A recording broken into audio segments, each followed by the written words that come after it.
When we think about who builds a society, what comes to mind? Is it the leaders, the engineers, the people who build the cities? Well, what if the real foundation, the unseen architects of everything we value, have always been women? They shape our culture, our character, the very soul of our communities. Let's dig into that idea. There's this incredible poet, Allama Iqbal, who just nailed this idea.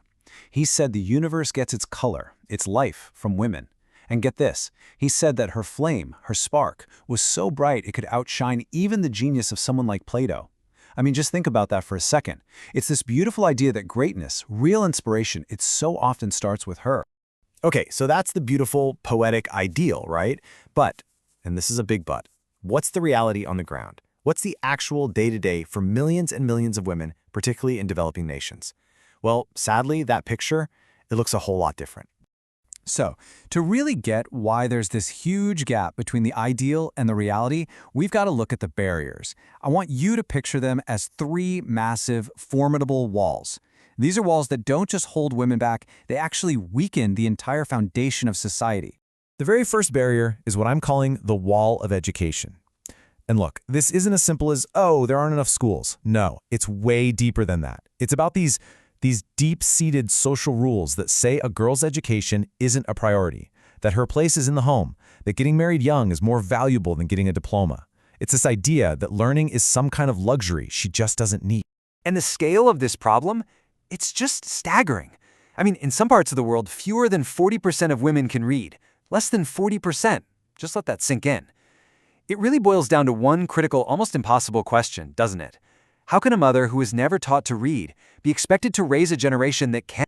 And these walls, they just stack on top of each other. So let's say a woman manages to climb over that first wall of education. What happens next? She slams right into the second one, the wall of opportunity. She might have the skills, the drive, but now she's up against social taboos that say it's somehow shameful for her to work. And even if she breaks through that and gets a job, well, that's when she can face a whole new level of exploitation. So what does this economic injustice actually look like? Well, for starters, women get paid less for doing the exact same job as a man. Simple as that. They don't have the same legal protections that men just take for granted.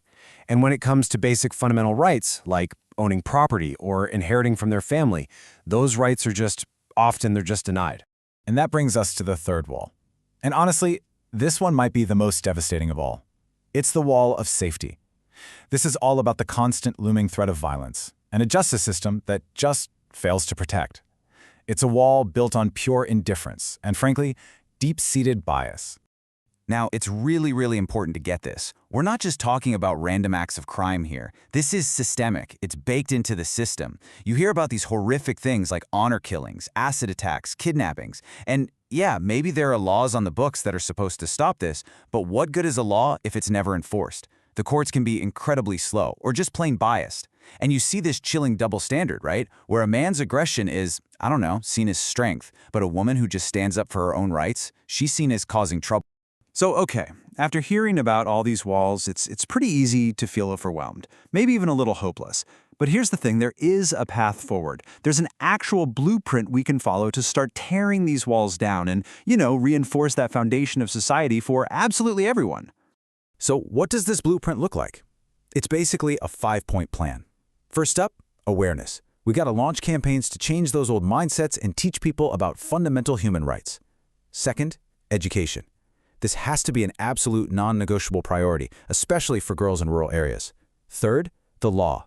It's not enough to just have laws, they need to be enforced, rigorously, with real consequences for breaking them.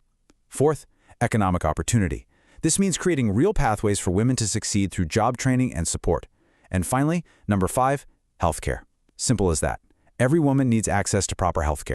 And look, at the end of the day, this whole thing, it goes way beyond just fairness or equality. This is about survival.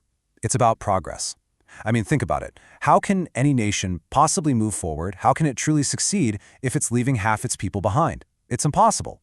The ultimate vision for the future, it all comes back to where everything begins. And that brings us to this one final, really powerful idea. A nation's destiny, it isn't decided in government buildings or on battlefields. It's decided in the home. It's made when the mother's lap becomes a university, a place where learning and wisdom and strength are born. Because when you empower a woman, you're not just changing one life. You are literally building the future of an entire nation. So the question we have to ask ourselves is, what kind of future are we building?